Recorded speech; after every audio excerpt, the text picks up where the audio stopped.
Escutai a minha lei, povo meu. Inclinai os vossos ouvidos às palavras da minha boca. Abrirei a minha boca numa parábola.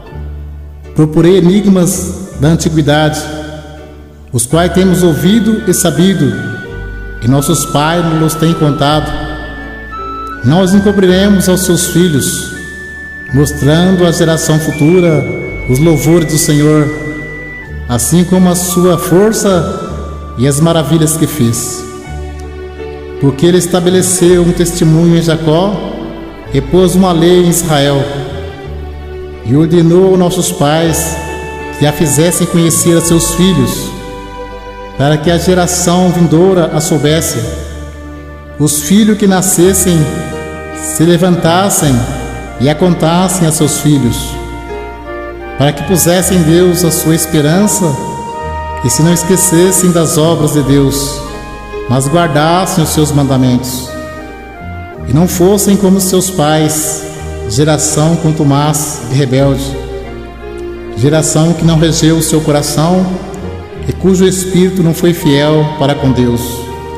Os filhos de Efraim, armados e trazendo arcos, retrocederam no dia da peleja.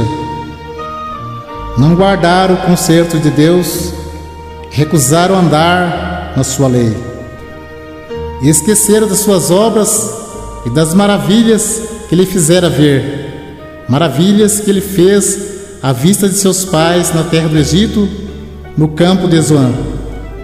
Dividiu o mar e os fez passar por ele, fez com que as águas parassem como no montão. De dia os guiou com uma nuvem, e toda noite com um clarão de fogo. Fendeu as penhas no deserto, deu-lhes de beber como de grandes abismos. Fez sair fonte da rocha e fez correr as águas como rio. E ainda prosseguiram em pecar contra ele, provocando ao Altíssimo na solidão. E tentaram a Deus dos seus corações, pedindo carne para satisfazerem o seu apetite. E falaram contra Deus e disseram: poderá Deus, porventura, preparar-nos uma mesa no deserto? Eis que feriu a penha, e águas correram dela. Rebentaram ribeiros em abundâncias. Poderá também dar-nos pão, ou preparar-nos carne para o seu povo? Pelo que o Senhor os ouviu e se indignou, e acendeu um fogo contra Jacó, e furor também subiu contra Israel. Porquanto não creram em Deus, nem confiaram na sua salvação. Posto que tivesse mandado as altas nuvens, e tivesse aberto as portas dos céus, e fizesse chover sobre eles o maná para comerem, e lhes tivesse dado do trigo do céu.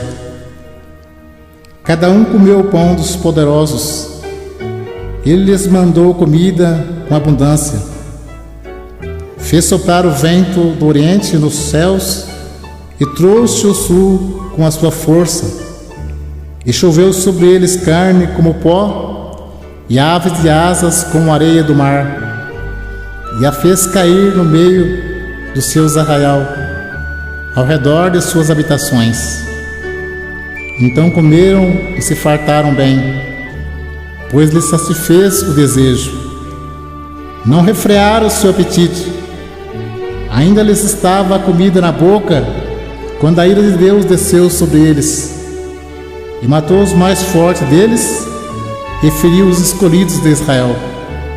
Com tudo isto ainda pecaram, e não deram crédito às suas maravilhas. Pelo que consumiu os seus dias na vaidade e os seus anos na angústia, pondo eles à morte, então o procuravam e voltavam, e da madrugada buscavam a Deus. Lembrava-se de que Deus era a sua rocha, e o Deus Altíssimo o seu Redentor. Todavia lisonjeavam-no com a boca, e com a língua lhe mentiam, porque o seu coração não era reto para com ele, nem foram fiéis ao seu concerto. Mas ele, que é misericordioso, perdoou a sua iniquidade e não os destruiu. Antes, muitas vezes, desviou dele a sua cólera e não deixou despertar toda a sua ira, porque se lembrou de que era um carne, um vento que passa e não volta.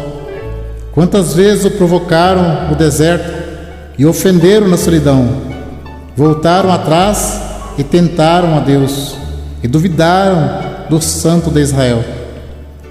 Não se lembraram do poder da sua mão, nem do dia em que os livrou do adversário, como operou os seus sinais no Egito e as suas maravilhas no campo de Zoan,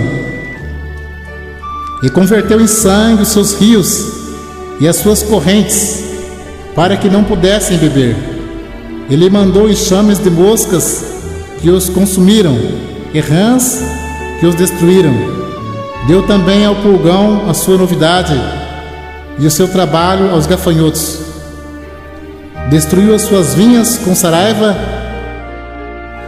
e os seus sicômoros com pedriscos. Também entregou o seu gado à saraiva, e aos corisco aos seus rebanhos. E tirou para o meio deles quais mensageiros de males, o ardor da sua ira, furor, indignação e angústia. Abriu caminho à sua ira, não poupou a alma deles à morte, nem a vida deles à pestilência. E feriu todo primogênito no Egito, primícia da sua força nas tendas de campo. Mas fez com que o seu povo saísse com ovelhas, e os guiou pelo deserto como a um rebanho. E os guiou com segurança, e não temeram, mas o mar cobriu os seus inimigos. E conduziu-os até os limites do seu santuário, até este monte que a sua destra adquiriu. E expulsou as nações de diante deles, e dividindo suas terras, lhes deu por herança, e fez habitar em suas tendas as tribos de Israel. Contudo tentaram e provocaram o Deus Altíssimo, e não guardaram os seus testemunhos, mas tornaram atrás e portaram-se aleivosamente com seus pais. Vira-se como um arco traiçoeiro, pois lhe provocaram a ira com seus altos e despertaram-lhe o zelo com as suas imagens de escultura. Deus ouviu isto e se indignou, sobremodo aborreceu Israel, pelo que desamparou o tabernáculo em Siló, a tenda que estabelecera como sua morada entre os homens, e deu a sua força ao cativeiro e a sua glória à mão do inimigo, e entregou seu povo à espada, e encolerizou-se contra a sua herança. Aos seus mancebos consumiu-os a fogo, e as suas donzelas não tiveram festa nupcial. Os seus sacerdotes caíram à espada, e suas viúvas não se lamentaram. Então o Senhor despertou como de um sono, como um valente que o vinho excitasse. E feriu os seus adversários, que fugiram, e pô-los em perpétuo desprezo. Além disso, rejeitou a tenda de José, e não elegeu a tribo de Efraim. Antes elegeu a tribo de Judá, o monte de Sião, que ele amava. E edificou o seu santuário como aos lugares elevados, como a terra que fundou para sempre.